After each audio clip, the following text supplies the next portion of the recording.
the paperwork is done, the NYPD is going to fly the murder suspect from Pennsylvania to New York, where he would be booked and photographed.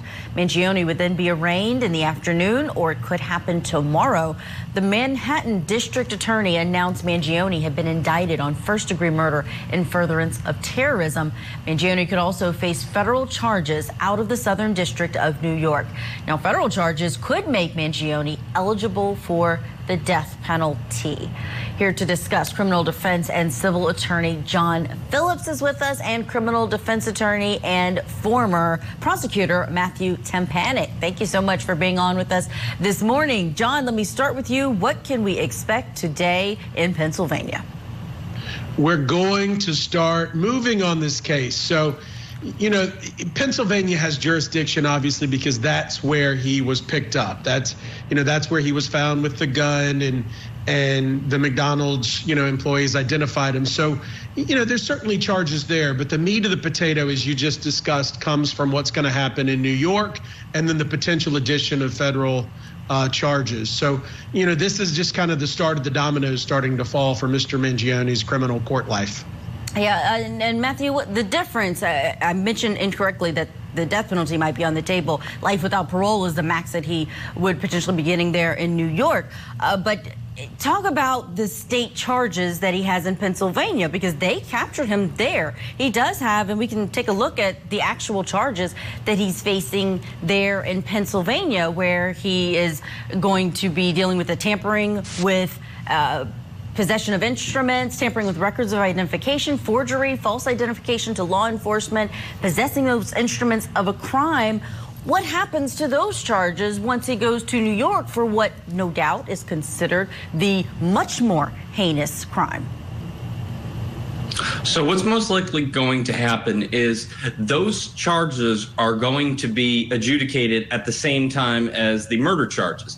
Pennsylvania knows these are all relatively low-level felonies. However, they are still kind of like they are still charges that if he were to be acquitted of something, not saying he would be in New York, they could come back and charge him and or convict him and hold him on these charges in Pennsylvania. So I think the most likely situation is he'll get a public defender in Pennsylvania. Those charges will be treated. But I definitely think they're going to see within cases before doing anything final in the case. So we are anticipating, we know there's not going to be any cameras inside of that courtroom, so we won't get to see anything. But John Phillips, his attorney, Karen Agnifilo, great attorney, comes with a lot of accolades. She was a longtime chief district attorney there in New York. She knows that courtroom, that courthouse, those judges, they know her. What's it look like when you get a client like this, and now he's back in New York, and the process begins? The thing you want in a case like this is to hire a lawyer, really from the locality, but somebody that's not going to be surprised or kind of fall in love with themselves on a TV camera, right? And a lawyer like that has been through it. They understand that the more important thing today is the criminal defense rights and the constitutional rights of my client, not press conferences and press statements, because sometimes people trip over themselves the first time they get a high-profile client.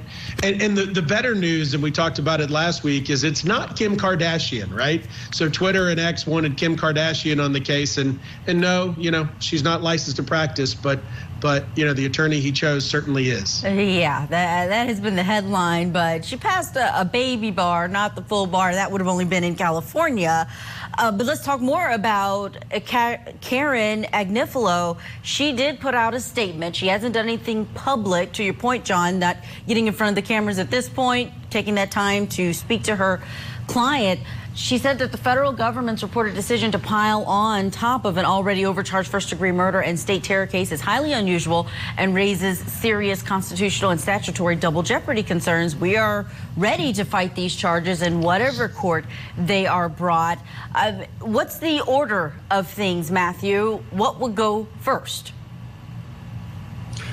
Remember, under the Supremacy Clause, federal law trumps state law. So remember, they also have concurrent jurisdiction. So the feds can also charge first-degree murder as well as the state does. Terrorism charges are primarily federal charges. So I hear what she's saying about her statement, because terrorism would probably be something the Southern District of New York would be handling. I think what's going to happen is the feds are going to see how the evidence plays out. They're going to wait and see how the media plays out in this case, because you need to understand this. The feds don't want to take cases they could potentially lose. And the outpouring support, shocking as it may be, for somebody who allegedly executed a CEO, an innocent bystander, at the beginning of the morning, is something that 41% of adults 18 to 29 agree or somewhat agree with. So I think the feds are going to sit back and wait and see how the case proceeds before deciding whether or not they want to charge him in federal court. And John Phillips, I know you're no stranger to high-profile cases. You've had high-profile clients before.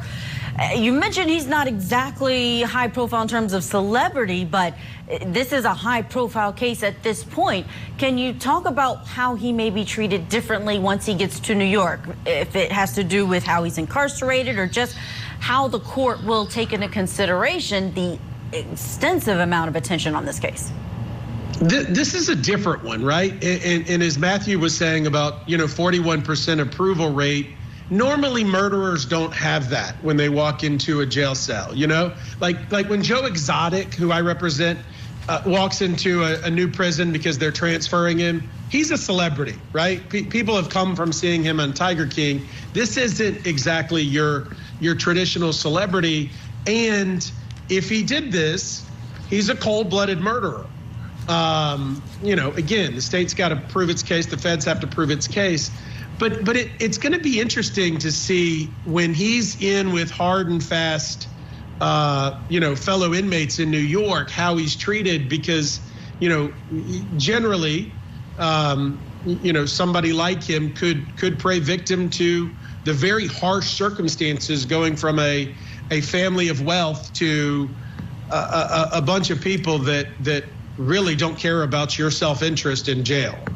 Anna, you mentioned that family of wealth and what is backing this particular defendant. We are going to talk about that on the other side. So Matthew and John, stand by as Luigi Mangione prepares to face a judge later today. This is a live look outside.